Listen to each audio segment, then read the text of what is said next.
ప్రభునందు నాకు అత్యంత ప్రియమైనటువంటి వాళ్ళారా, మన ప్రభువును రక్షకునేటువంటి యేసుక్రీస్తు వారి యొక్క శుభనామములు మీ అందరికీ నా హృదయపూర్వకమైన శుభములు వందనములు తెలియజేస్తున్నాను. ఉదయకాల సమయంలో దేవుని వాక్యాన్ని ధ్యానం చేసుకుందాం. ఈరోజు వాక్య ధ్యానము కొరకు మనం తీసుకున్నటువంటి లేఖన భాగము కీర్తనల గ్రంథము 20వ కీర్తన 5వ వచనం ఆఖరి భాగం చదువుకుందాం. నీ ప్రార్థనలన్నీ యెహోవా సఫలపరచును గాక. ఆమెన్. దేవుని నామమునకు మహిమ కలుగును గాక. భక్తుడైన దావీదు రాసినటువంటి కీర్తన. నీ ప్రార్థనలన్నీ యెహోవా సఫలపరచును గాక అని ఇక్కడ భక్తుడు తెలియజేస్తూ ఉన్నాడు. అవును పిల్లరా, మన దేవుడు మన ప్రార్థనలన్నీ ఆలకించే దేవుడు, ఆ ప్రార్థనలన్నిటిని కూడా సఫలపరిచే దేవుడు. అడుగు వాటికంటే ఊహించే వాటికంటే అత్యధికంగా దయచేయటం శక్తి కలిగిన దేవుడు. కాబట్టి మనం ఏ మనవలైతే ఆయన సన్నిధిలో చెప్పుకుంటున్నామో, ఏవైతే అడుగుతున్నామో, ఏవైతే ప్రార్థనా రూపంగా మనం విన్నపారు దానికి తెలియచేస్తున్నామో వాటిని అన్నిటినీ విని వాటికి ప్రతిఫలం ఇచ్చే దేవుడు మన దేవుడు. అందుకే దావీదు దేవునికి ఒక మంచి పేరు పెట్టాడు. కీర్తన గ్రంథం 65వ కీర్తన 2వ వచనం చదువుకుందాం. ప్రార్థన ఆలకించువాడా సర్వశరీరుని యొద్దకు వచ్చేదరు. దావీదు దేవుణ్ణి ప్రార్థన ఆలకించువాడా అని సంబోధిస్తున్నాడు. అవునండి, మన ప్రార్థనలు ఆలకించే దేవుడు. కాబట్టి ఆ సత్యం మరి మన భక్తుడైన దావీదుకు బాగా తెలిసిన విషయం. కాబట్టి అని చెప్తున్నాడు కదా, ప్రార్థన ఆలకించువాడా సర్వశరీరుల యొద్దకు వస్తారు. అవును, సర్వశరీరులు మన మనవలన్నీ మన ప్రభువు చెప్పుకోవలసింది. ఆయన మన ప్రార్థనలు ఎన్నడూ త్రోసివేసే దేవుడు కాదు. తన యొద్దకు వచ్చేవారిని కాదనే దేవుడు కాదు. వరబడిగితే పొమ్మనే దేవుడు అంతకంటే కాదు. తన యొద్దకు వచ్చే వారిని ఎంతగానో తన హక్కుని చేర్చుకొని మన మనవలన్నీ అంగీకరించి, ప్రార్థనలు అంగీకరించి, ఆ ప్రార్థనలు మనకి ప్రతిఫలం ఇచ్చి మన జీవితాల్లో మేలు చేసే దేవుడు. ఆ విధంగా ఒకవేళ ఆయన ప్రార్థన ప్రతిఫలం ఇవ్వకపోతే మేము ఎవరికి వెళ్ళి మన సమస్యలు చెప్పుకుంటాము? మన జీవితాల్లో ఏదైనా శోధన వచ్చినా, శ్రమ వచ్చినా, వ్యాధి వచ్చినా, బాధ వచ్చినా వెంటనే మనకు గుర్తొచ్చేది ఏంటి? మన ప్రభువు మనకు గుర్తొస్తాడు. వెళ్ళి దేవుని సన్నిధిలో ప్రార్థన చేసుకోవాలి. నా ప్రభువుకు నా సమస్య చెప్పుకోవాలి. నా ప్రభువే ఈ సమస్యను విడిపించగలుగుతాడు అన్నటువంటి ఒక భరోసా మనకు దేవుడు ఇచ్చాడు.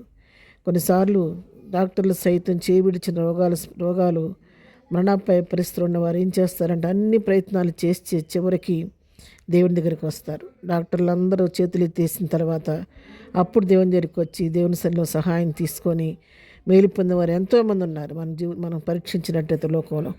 ఆ విధంగా ఆయన మన ప్రార్థన ఆలకించే దేవుడు, మన ప్రార్థన సఫలపరిచే దేవుడు. కీర్తన గ్రంథం 66వ కీర్తనలోని 20వ వచనం రాయబడుతుంది. దేవుడు నా ప్రార్థనను త్రోసివేయలేదు, నా యొద్ద నుండి తన కృపను తొలగింపలేదు. ఆయన సన్నతింపబడ్డం గాక. ఆయన మన ప్రార్థన త్రోసివేసే దేవుడు కాదు, ప్రార్థనకు జవాబిచ్చే దేవుడు. తన కృపతో మనల్ని అభిషేకించే దేవుడు. ఆయన వచ్చి మనతో కూడా నడిపించే దేవుడు.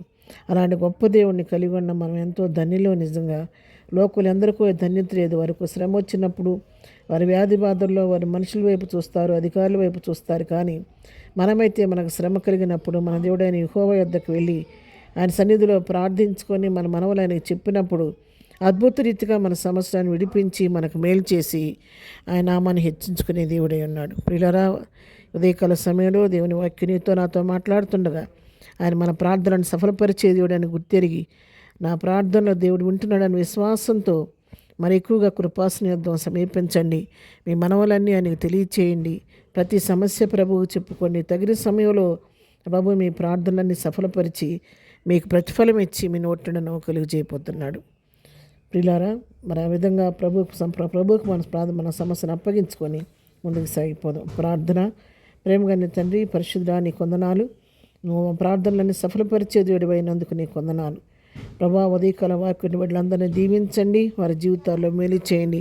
ప్రతి వారి ప్రార్థన విన్నపాలు అంగీకరించి వారికి మేలు చేసి మహిమ తెచ్చుకొని ఈ దినదీవులతో నింపు నడిపించండి. ఎవరికి ఏ సమస్య ఉన్నా మీ నామంలో తీర్చండి నాయన. దుఃఖంలో ఉన్న వారిని ఓదార్చండి. ఈ దినం బర్త్డే మ్యారేజ్ చేసుకుని బిడ్డలను దీవించి ఆశీర్వదించండి. ఈ దినం మేము చేయని పని పట్ల రాకపోకలు క్షమం కలుగు చేసి ఈ దినదీవులతో నింపు నడిపించమని యేసు నామములో ప్రార్థించడి పొందుకొని ఉన్నాము తండ్రి. ఆమెన్. ప్రభు కృప సదాకాలం మనందరికీ తోడై నడిపించును గాక. ఆమెన్. ప్రియులారా, అనుదినము వాక్యం విని బలపడుతున్నారని నమ్ముతున్నాను. ఈ వింటున్న వాక్యాలు మీకు ఆశీర్వాదకరంగా ఉన్నట్లయితే, మీ జీవితాలకు మీ ఆత్మకు మేలుకరంగా ఉంటే దయచేసి మీ యొక్క మరి సంతోషాన్ని, మీ యొక్క అనుభవాన్ని నాతో కూడా పంచుకోవడానికి ప్రయత్నించండి. ఒక చిన్న కామెంట్ ద్వారా మీ యొక్క అనుభవాన్ని నాకు తెలియచేయండి. అంతేకాదు, మీరు మేలు పొందుకున్న ప్రకారం ఇతరులు కూడా మేలు పొందుకునేలాగున ఇతరులకు ఈ వాక్యాన్ని షేర్ చేయండి, మరి లైక్ చేయండి.